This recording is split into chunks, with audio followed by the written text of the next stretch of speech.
नमस्कार दोस्तों, जय हिंद, वंदे मातरम। मैं आपके साथ जयसवाल सर, आप सभी का वेलकम, अभिनंदन है शिक्षक भर्ती के YouTube channel Jaiswal coaching centre पर, पावर्ड बाय शिक्षा ही प्रकाश है। दोस्तों, मैं आपके साथ जयसवाल सर बात करेंगे दोस्तों ईवीएस पर्यटन के एनसीईआरटी के पैटर्न पर प्रैक्टिस सीरीज चल रही है और साथियों ये प्रैक्टिस सीरीज का पार्ट नंबर आपका 28 है। और सभी को पता प्रत्येक प्रैक्टिस सीरीज में हमने प्रत्येक पार्ट में 25 महत्वपूर्ण प्रैक्टिस क्वेश्चन करते हैं। चलिए इस पार्ट में भी हम 25 महत्वपूर्ण क्वेश्चन करने वाले हैं, आपके एनसीईआरटी के पैटर्न की बात करेंगे। चलिए शुरुआत करते हैं। पहले प्रश्न आप लोगों की स्क्रीन पर है, आप लोग भी कमेंट के माध्यम से बता सकते हैं इस प्रैक्टिस सेट में 25 महत्वपूर्ण प्रैक्टिस क्वेश्चन में से आपका स्कोर कितना है, 15 प्लस है या 20 एबव आपका कितना स्कोर है। चलिए शुरुआत करते हैं। पहला प्रश्न आप लोगों की स्क्रीन पर है, निम्न में से किस गैस के कारण पत्तियों का सिकुड़ना, पत्तियों का गिरना तथा आकार में छोटा होना पौधों में पाया जाता है? SO2, CO, NO या इनमें से कोई नहीं। देखिए प्रश्न बहुत ही इंपॉर्टेंट है। किस गैस के कारण पत्तियों का सिकुड़ना, पत्ती सिकुड़ जाते हैं, पत्ती गिरते हैं, आकार में छोटे हो जाते हैं और पौधे में यह पाया जाता है? तो ये कार्बन मोनोऑक्साइड के कारण होता है। किसके कारण साथियों? कार्बन मोनोऑक्साइड के कारण या कार्बन मोनोऑक्साइड गैस के कारण पत्तियों सिकुड़ने लगती हैं, पत्तियां गिरने लगती हैं और आकार में छोटी होने लगती हैं।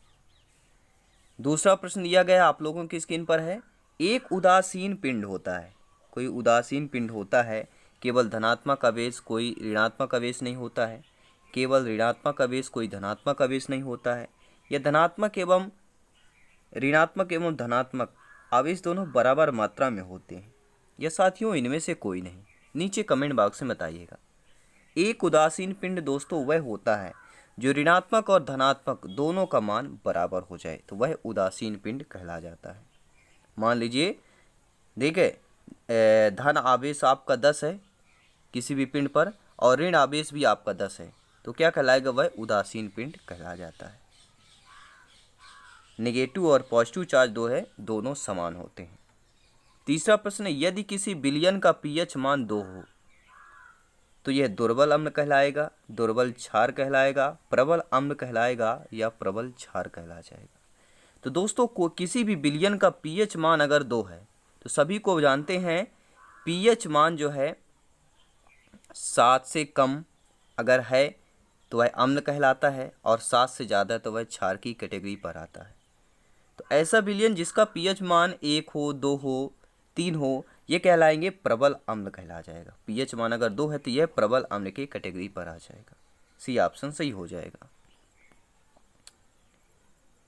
शुद्ध जल को तटस्थ या न्यूट्रल माना गया है और शुद्ध जल का पीएच मान 7 होता है। 7 से कम पीएच मान माने वाले को सभी को बताते हैं अम्लीय कहा जाता है, सॉल्यूशन, और 7 से अधिक पीएच माने सॉल्यूशन को क्षारीय कहा जाता है। और रसायन विज्ञान, जीव विज्ञान एवं पर्यावरण विज्ञान में कई अनुप्रयोगों में पीएच मान बहुत महत्वपूर्ण होता है, अतः पीएच 2 वाले मान का विलयन एक प्रबल अम्ल हो जाएगा। आई होप सभी प्यारे मित्र अच्छे तरीके से समझ पा रहे होंगे। क्लास को आपने अभी तक लाइक भी कर दिया होगा। बहुत बहुत धन्यवाद सभी शिक्षक बंधुओं का, सभी भावी अध्यापक अध्यापिकाओं का।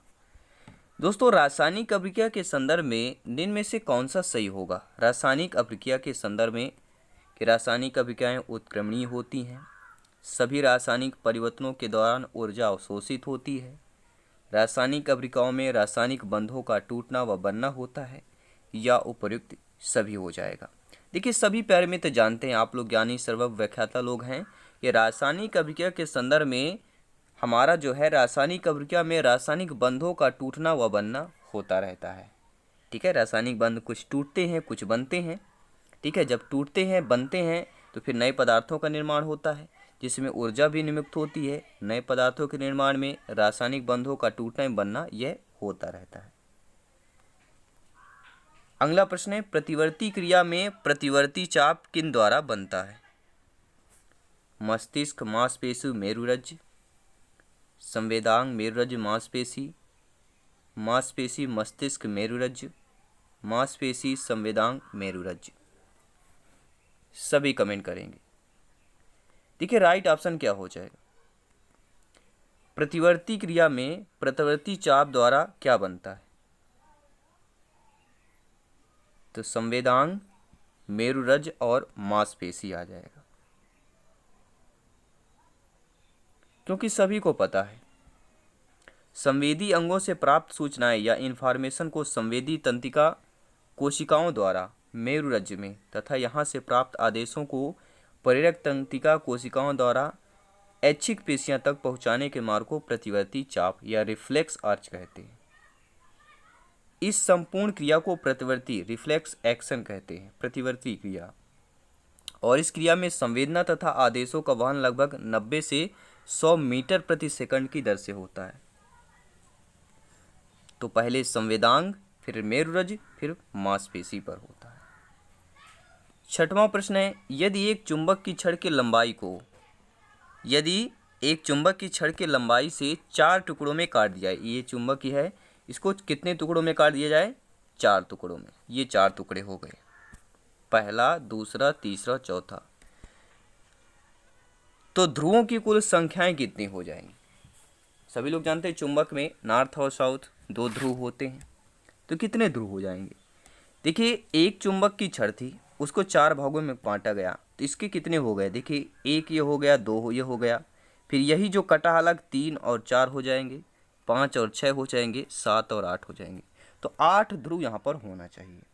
ठीक है, कितने ध्रुव हो जाएंगे? एक चुंबक में एक ये ध्रुव होता है, एक दूसरा ये होता है। जब इसी के 4 टुकड़े हो जाएंगे तो 4 दूनी 8 ध्रुव हो जाएंगे। आई थिंक आप लोग समझ चुके होंगे। ठीक है, एक नॉर्थ होता है, एक साउथ होता है, नॉर्थ पोल और साउथ पोल। अगला प्रश्न है, पैंक्रियाज या अग्नाशय में होती है। क्या होती है दोस्तों? केवल बहिस्रावी कोशिकाएं, केवल अंतःस्रावी कोशिकाएं, या 2 प्रकार की कोशिकाएं अंतः एवं बहिस्रावी दोनों होती हैं, या केवल एक प्रकार की कोशिकाएं जो कि अंतःस्रावी एवं बहिस्रावी दोनों के प्रकार से कार्य करती है। तो राइट ऑप्शन क्या हो जाएगा? सभी कमेंट के माध्यम से बताएंगे राइट ऑप्शन। आप लोग कमेंट के माध्यम से बता सकते हैं, अपना फीडबैक दे सकते हैं। तो पैंक्रियाज या अग्नाशय में दोस्तों 2 प्रकार की कोशिकाएं अंतःस्रावी एवं बहिस्रावी होती हैं, दोनों प्रकार की पाई जाती हैं। आपको यह भी ध्यान रखना, पैंक्रियाज अग्नाशय की बात कर रहे हैं। 8वां प्रश्न है, भोजन पकाते समय कभी कभी बर्तन के पेंदे की बाहरी सतह काली हो जाती है। इसका अर्थ क्या होता है? भोजन अधिक पक गया होगा, बर्तन स्टील का बना था, ईंधन पूर्ण रूप से नहीं चल रहा था, यह प्रयुक्त ईंधन गैर परंपरागत था। तो परंपरागत, गैर परंपरागत, यहाँ पर भी ये बात कर दी गई है। तो राइट ऑप्शन आपके हिसाब से क्या होगा? अगर हम देखें तो सभी लोग जानते हैं ईंधन पूर्ण रूप से नहीं जल रहा है, इसलिए वह क्या हो जाता है? मान लीजिए यहाँ पे कोई एक पात्र रखा होता है, ठीक है, और इस पात्र में नीचे कहीं जो है काला टाइप पड़ जाता है। अगर हम कलर यहाँ पे कर देंगे तो आप समझ जाएंगे। ये यहाँ पर देखे होंगे पात्र कैसे काला टाइप पड़ जाता है।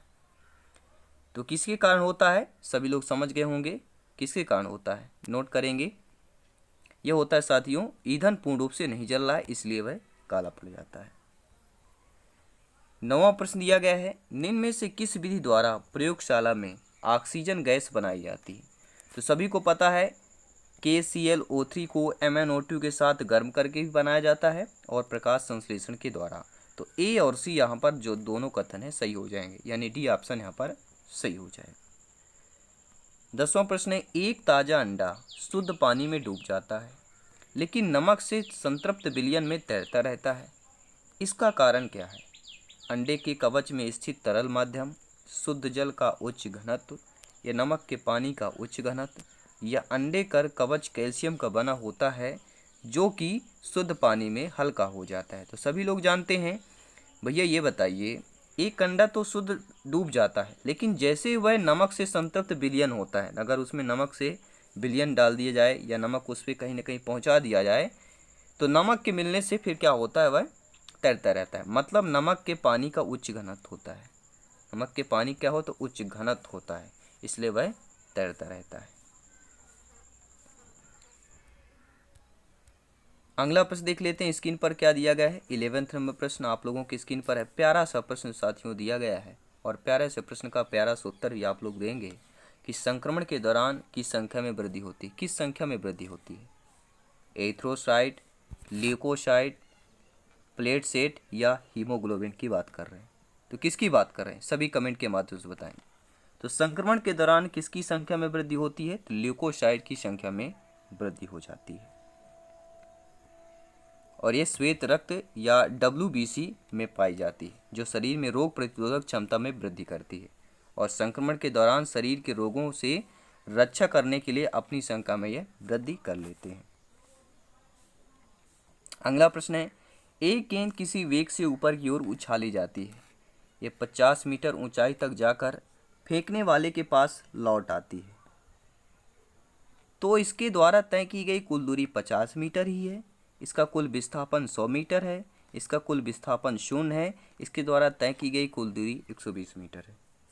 तो देखिए विस्थापन समझना है, मतलब एक गेंद किसी वेग पर उछाली जाती है और 50 मीटर जाकर फिर फेंकने वाले के पास वापस लौट आए, तो इसका कुल विस्थापन 0 कहलाता है। ये आपको समझना है, क्योंकि 50 मीटर ऊपर फेंकी गई गेंद पुनः फेंकने वाले के हाथ में आ जाती, तो गेंद द्वारा तय की गई दूरी 100 मीटर होगी, परंतु गेंद का कुल विस्थापन 0 होगा। अगर दूरी पूछा जाता है तो 100 मीटर होगी, लेकिन विस्थापन यहाँ पर क्या हो जाएगा? 0 कहला जाएगा।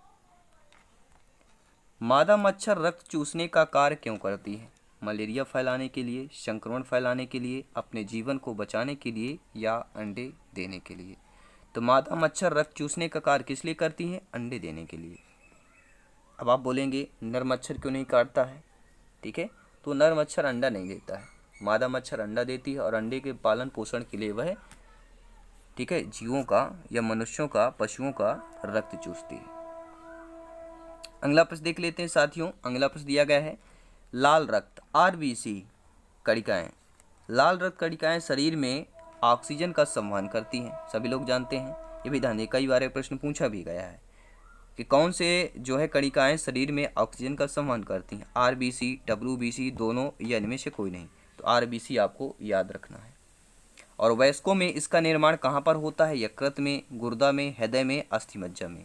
देखिए RBC का निर्माण वयस्कों में, यानी स्वस्थ मनुष्य के, और वयस्क सभी लोग जानते हैं 18+ है तो वह वयस्क कहला जाता है, 18 साल के उम्र से ज़्यादा व्यक्ति है।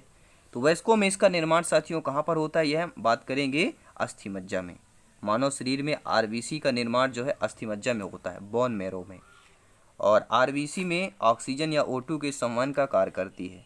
इस कोशिका में केंद्रक नहीं होता, ध्यान दीजिएगा, RBC में केंद्रक नहीं होता है और इसकी औसतन आयु 120 दिन तक होती है। और इसमें हीमोग्लोबिन नाम का एक प्रोटीन भी पाया जाता है, वह RBC में पाया जाता है। और ऊँट में अपवास रूप यह कोशिका में केंद्रक पाया जाता है, ऊँट में पाया जाता है, बाकी सारे जीवों में नहीं पाया जाता है। प्रकाश संश्लेषण प्रक्रिया में सम्मिलित gas ozone, oxygen, hydrogen, carbon dioxide. देखिए प्रकाश संश्लेषण की बात करें तो प्रकाश संश्लेषण में जो है सम्मिलित गैस वह कहला जाएगी कार्बन डाइऑक्साइड। जी हाँ, क्योंकि कार्बन डाइऑक्साइड को ग्रहण करते हैं और ऑक्सीजन को छोड़ते हैं। और प्रकाश संश्लेषण एक जैव रासायनिक प्रक्रिया है। इस प्रक्रिया में पौधे अपने भोजन का निर्माण करते हैं, तो निर्माण के साथ साथ CO2 ग्रहण करते हैं, इसलिए कार्बन डाइऑक्साइड आपका सही ऑप्शन हो जाएगा। पत्तियों में हरे रंग की उपस्थिति इनमें से किस कारण होती है? सभी लोग जानते हैं, क्लोरोफिल या पर्णहरिम। दो नाम आपको ध्यान देना है, पर्णहरिम या क्लोरोफिल। चलिए बात कर लेते हैं साथियों अगले प्रश्न की। 17वां प्रश्न बेमिसाल प्रश्न आप लोगों की स्क्रीन पर आ चुका है और फ्री में सभी को पता है। साथियों को नोट्स PDF फाइल प्राप्त हो रही है, नीचे कमेंट जरूर करें। टेलीग्राम से जुड़े और सर्च करें जायसवाल कोचिंग सेंटर। उस चैनल पे जुड़ने के साथ आपको सारी क्लासेज फ्री में मिलेंगी और फ्री में नोट्स PDF फाइल सब कुछ मिलने वाला है। और ये कहीं से आपके सारे क्रिएट क्वेश्चन हैं, सारे आपके टाइपिंग किए हुए क्वेश्चन हैं, मेहनत करके तैयार हुए यह क्वेश्चन हैं, इसलिए यहाँ पर गलती होने के चांस बहुत कम होते हैं। आप लोग देखते होंगे बुक में कई सारे यहाँ पे कमेंट भी आते हैं कि सर बुक में ये कुछ अलग क्वेश्चन दिया हुआ है, तो आप लोग उसका कमेंट जरूर करें कि बुक में आपका क्या आंसर दिया है और यहाँ पर हमने क्या आंसर बताया। इससे में क्या है, जो अभी कन्फ्यूज होगा हम क्लियर कर देंगे। तो वर्षा के होने से इनमें से किसकी महत्वपूर्ण भूमिका होती है? शोधन की, वाष्पीकरण की, संघनन की, या वाष्पीकरण संघनन दोनों की होती है। देखिए वर्षा होना, बारिश जो होती है दोस्तों, ये किसके कारण होती है? तो वाष्पीकरण संघनन दोनों के कारण होती है। अगला प्रश्न दिया गया है, गर्म रुधिर प्राणी का परिचय देने के लिए शिक्षक के लिए श्रेष्ठ शिक्षण सहायक सामग्री क्या होगी? मान लीजिए आपकी नियुक्ति होती है, आप अध्यापक अध्यापिका बन गए, आप बच्चों को पढ़ा रहे हैं और बच्चों में ये एकाएक गर्मरुधिर प्राणी का परिचय देने का ये टॉपिक आ गया एनवायरमेंट ईवीएस में। तो ये बताइए, बाहर बैठा, मान लो एक कुत्ता बैठा हुआ है, बिल्ली बैठी हुई है, बिल्ली को भी कह सकते हैं, तो कक्षा के बाहर बैठा जो है कुत्ता उसको कहेंगे, या वास्तविक जो तितली बाहर बैठी है पेड़ पौधे या जो कक्षा के बाहर फूल वगैरह लगे उसमें बैठी तितली है, या मुर्गी के जीवन चक्र मॉडल में, या मेढक के जीवन चक्र चार्ट में। देखिए, कक्षा के बाहर बैठा कुत्ता गर्मरुधिर प्राणी का परिचय देने के लिए एक शिक्षक के लिए आपके लिए जो है सर्वश्रेष्ठ शिक्षण सहायक सामग्री हो जाएगी। देखिए, मनुष्य, कुत्ता, बिल्ली, ये सारे गर्मरुधिर वाले प्राणी कहलाते हैं। देखिए, गर्मरुधिर वाले प्राणी का परिचय एक शिक्षक को सहायक सामग्री बनाता है। देखिए, उनका शरीर स्वयं तापमान के अनुकूल नहीं होता है। समस्त स्तनधारी उसे गर्मरुधिर प्राणी कहते हैं। ये भी आपको लोग समझ गए हों। किसे कहते हैं? जो अपने शरीर के तापमान को नियंत्रित करने के लिए बाहरी स्रोत का प्रयोग करते हैं। उनका शरीर स्वयं तापमान में अनुकूल नहीं होता है।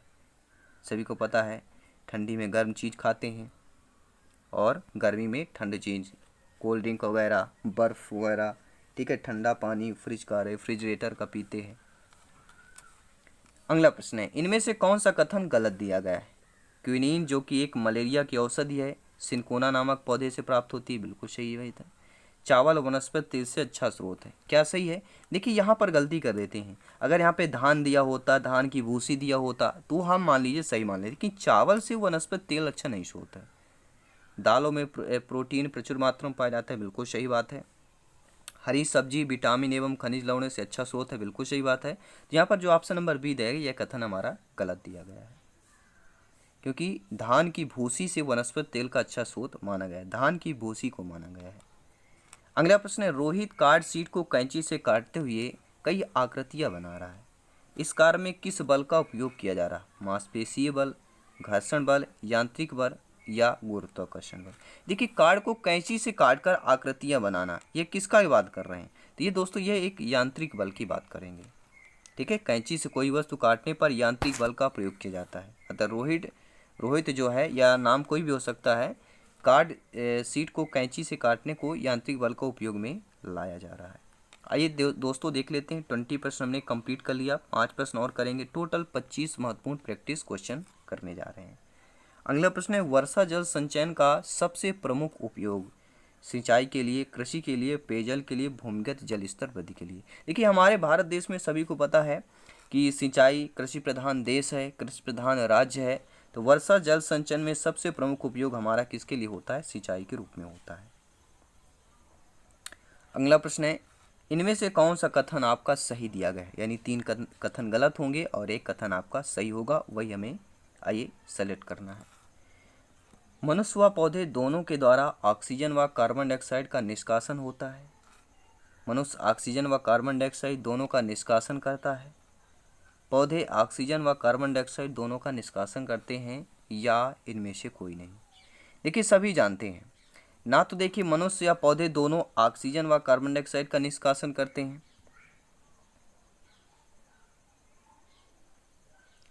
ठीक है, मनुष्य व पौधे दोनों के द्वारा निष्कासन निकालना, तो मनुष्य क्या ऑक्सीजन निकालता है? नहीं निकालता है। क्या पौधे CO2 निकालते हैं? नहीं निकालता है, ये कथन गलत हो गया। मनुष्य ऑक्सीजन व कार्बन डाइऑक्साइड दोनों का निकालता है, क्या मनुष्य दोनों छोड़ता? नहीं छोड़ता, केवल CO2 छोड़ता है। पौधे ऑक्सीजन व कार्बन डाइऑक्साइड दोनों का निष्कासन करते हैं, बिल्कुल बात नहीं, ना पौधे ही करते, ना मनुष्य ही करता है, ना ही दोनों मिलके करते हैं। तो इनमें से कोई नहीं, हमारा डी ऑप्शन सही हो जाएगा। अगला प्रश्न है, उत्सर्जन तंत्र दोस्तों किससे संबंधित नहीं है? नेगेटिव, नकारात्मक प्रश्न है। वृक्क से, कान से, फेफड़ा से, त्वचा से। तो सभी लोगों को पता होगा, उत्सर्जन तंत्र की जब भी बात करते हैं तो उत्सर्जन तंत्र दोस्तों कान से संबंधित नहीं है, बाकी आपका वृक्क, फेफड़ा और त्वचा से यह संबंधित हो जाता है। क्योंकि शरीर का वह अंग जहाँ से अपशिष्ट का उत्सर्जन होता है उसे उत्सर्जी अंग कहते हैं। वृक्क मूत्र का उत्सर्जन करता है, फेफड़ा से कार्बन डाइऑक्साइड का उत्सर्जन होता है और त्वचा से पसीने का उत्सर्जन होता है। और कान एक क्या है? एक ज्ञानेंद्रिय के रूप में कार्य करता है। अगला प्रश्न है, ध्वनि ज़्यादा जो है तेज जो है से चलती है, निर्वात में, पानी में चलती है, हवा में चलती है या लकड़ी में चलती है? सभी को पता है ध्वनि जो है ज़्यादा तेज़ी से किस पर चलती है? तो ये दोस्तों लकड़ी की बात कर रहे हैं। किसकी बात कर रहे हैं? जी हाँ, ध्वनि की चाल माध्यम के घनत्व पर निर्भर करती है। किसके? माध्यम के घनत्व पर करती है। जैसे जैसे माध्यम का घनत्व बढ़ता है वैसे वैसे ध्वनि की चाल भी बढ़ती जाती है। और विकल्प के रूप में देखिए लकड़ी का घनत्व सबसे अधिक है, अतः लकड़ी में ध्वनि की चाल सबसे अधिक होगी। ठीक है, पानी, हवा, इनके कारण ध्वनि की ये सघनता की बात कर रहे हैं। ठीक है, तो घनत्व पर निर्भर करता है ध्वनि की चाल। 25वां प्रश्न है, इंद्रधनुष के रंगों का आपको क्रम बताना है। बहुत ही बेहतरीन प्रश्न है और हमें सबको पता होता है लेकिन कहीं ना कहीं कंफ्यूज होते हैं, तो बहुत ही अच्छा प्रश्न है। तो सभी लोग कमेंट करके बताइए, इंद्रधनुष में रंगों का क्रम आपको बताना है। तो वह ठीक है, सभी लोग कमेंट बताएंगे कमेंट। तो बैनी, जान, हरा, पीना, ला। देखिए प्रथम अक्षर लिख लीजिएगा। बै हो गया, नी हो गया, जा हो गया, फिर नी हो गया, फिर हा हो गया, फिर पी हो गया, फिर ना हो गया, फिर ला हो गया। तो बैनी, जा, नी, हपीन, ला। ठीक है, क्या है? बैनी, जानी, हपीन, ला, यानी बैगनी, नीला, जामुनी, नीला, हरा, नारंगी, लाल। डी ऑप्शन सही हो जाएगा। बैगनी, नील, जामुनी, नीला, हरा, पीला, नारंगी, लाल। इन दोनों के ऊपरी हिस्से में बैगनी तथा सबसे नीचे में लाल रंग होता है। और अगर बात करेंगे इंग्लिश में आपका भी पूरा दिया गया है, नोट कर सकते हैं। दोस्तों ये रहे महत्वपूर्ण 25 प्रश्न। और आप लोगों को साथियों कमेंट करके हर एक भाई बहन को बताना है जिनका सपना है गवर्नमेंट टीचर बनना, अध्यापक अध्यापिका बनना, शिक्षक शिक्षिका बनना। कमेंट करके जरूर बताएं 25 में से साथियों आपने कितने प्रैक्टिस क्वेश्चन को अटेंड किया, आपका कितना स्कोर है। अपना फीडबैक के माध्यम से कमेंट के माध्यम जरूर बताएं। और मैं आपके साथ जयसवाल सर मिलूंगा जल्दी next class, next concept, next practice paper, next model paper पर, नेक्स्ट क्लास पर। सभी मित्रों को जय हिंद, वंदे मातरम, धन्यवाद साथियों।